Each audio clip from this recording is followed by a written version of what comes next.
What's going on, everyone? You're back with Jono for another quick math lesson. Today we're going to look at how to use trig to find an unknown side in a triangle.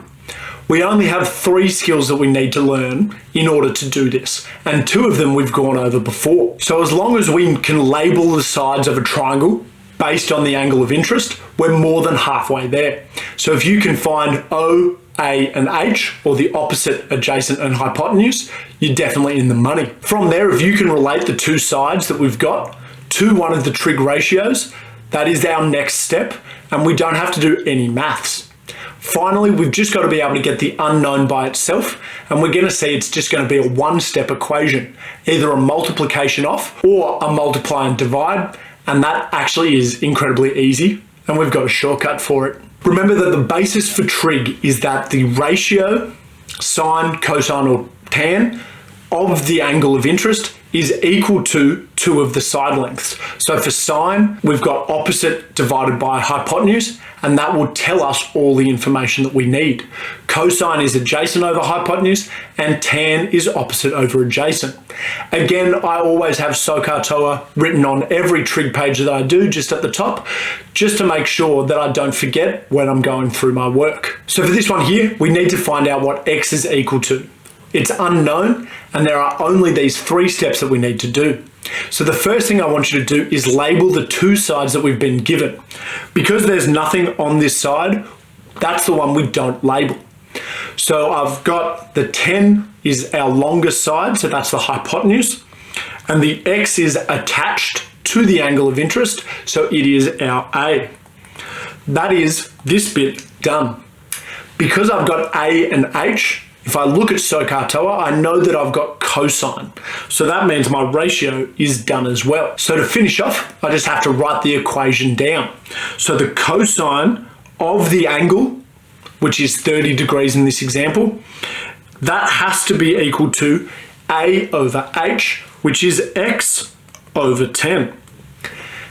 Now, just going back to one-step equations from like year 7, x divided by 10, I want to get x by itself. So all I have to do is multiply both sides by 10, and then my unknown is by itself. So the correct answer for this is 10 cos 30 is equal to x. You just have to throw that into your calculator. Literally that. You don't have to put any fancy buttons in. 10 cos 30, hit equals, and that is your answer. So for this one, the answer is x is equal to 8.66, which we know is a pretty good guess because it's not bigger than the hypotenuse, which is 10. So literally, trigonometry, the maths behind it to find an unknown side, is one step. If you can multiply off the bottom number, you're in the money. So we're just going to have a look at another example here. As long as we can label and then identify the ratio, you're going to get this one right. So my angle of interest is that 20. All the way on the opposite side is the y, so that becomes O. The 17 is the longest side, or opposite the right angle, so it's H, meaning that I've got the opposite and hypotenuse for this question. O and H go with sine, or so I just have done these first 2 bits. Writing out the equation is nice and easy. Sine of the angle is equal to opposite over hypotenuse, or y over 17. That is that equation done. I just have to get y by itself. Y divided by 17 means I have to times both sides by 17. So that becomes 17 sine 20 is equal to y. When you throw that into your calculator, you get y is equal to 5.81, and that's your final answer. Again, it's a one-step maths process. All the work really comes from labeling the sides and finding the correct ratio. Last one here, this has actually got a tiny bit harder maths, but it's still incredibly easy, and we've got a shortcut for it. So even though it's harder, we can still cut out half the work. So again, we've got to label it and find the correct ratio. So the 17 is up in that top corner, and all the way on the opposite side is that 7.5, so that makes it O. There's nothing written on the hypotenuse, so we're just going to ignore that, and attached is that letter P, which makes this angle A.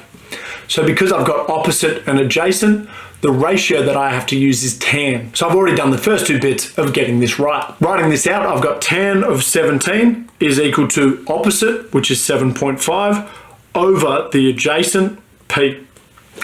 This one's a little bit harder. I can't just times P over because then P is still not by itself. So we've got to do two steps. So the first thing I have to do is multiply both sides by P. Multiply both sides by P. This becomes P tan 17 is equal to 7.5.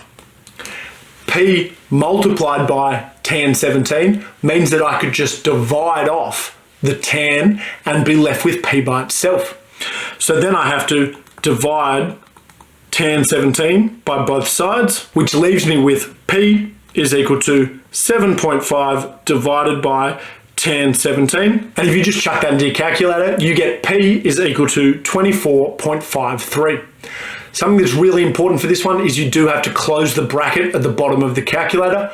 Otherwise it'll come up with syntax error, which is not what you want. So I did say there was going to be a shortcut for this. Because we're multiplying off the unknown and then dividing the ratio underneath, instead of doing those two steps of working, you can just switch them. We're going to see that in these two examples. So here I've got cos 17 is equal to 12 over h. All I have to do to get the h by itself is to multiply it over and divide the cos away.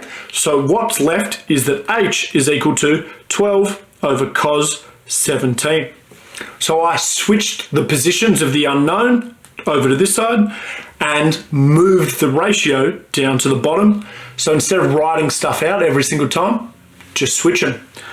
One more example here, if I've got tan 62 is equal to 100 over the adjacent, instead of doing any maths, switch the ratio on the letter and I'm left with A is equal to 100 over tan 62. So for this, label the sides, work out what the correct ratio is, and then it is literally a one-step of equation. Either you're multiplying over a number that's on the bottom of a fraction, or you're just switching them, and that's all. So please don't freak out about trig, one-step maths equation, and really you're just looking at a triangle. Thanks so much for watching, guys, and I'll see you later.